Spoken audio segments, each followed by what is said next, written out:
ہر چیز اپنی قیمت اس وقت رکھتی ہے جب وہ اپنے مقصد پر ہو، اور جب مقصد سے ہٹ جاتی ہے تو بے قیمت ہو جاتی ہے۔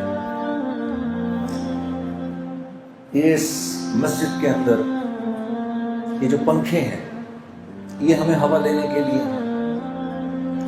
یہ جب تک ہمیں ہوا دیتے رہیں گے ہم ان کی صفائی بھی کرتے رہیں گے اور یہ مسجد کی زینت بھی بنے رہیں گے۔ یہ لائٹیں جب تک روشنی دیتی رہیں گی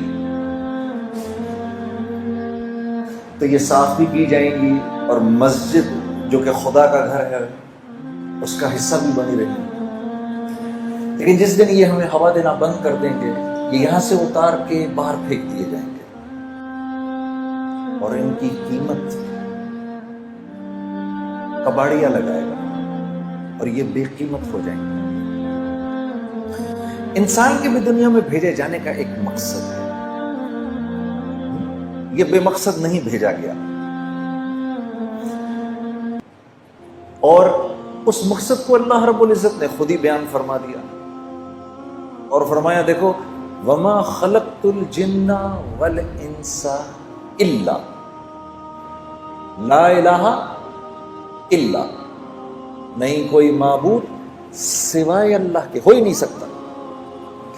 بالکل اسی طریقے سے وَمَا خَلَقْتُ الْجِنَّ وَالْإِنسَ إِلَّا لِيَعْبُدُونِ، میرے بندے ہم نے تمہیں بنایا ہی نہیں کسی اور مقصد کے، ایک ہی مقصد ہے دنیا میں بھیجے جانے کا کہ تم ہمارے بن کے رہو، جو ہم کہیں اس کو پورا کرو، جو ہم کہیں وہ تمہاری زندگی کا مقصد ہو۔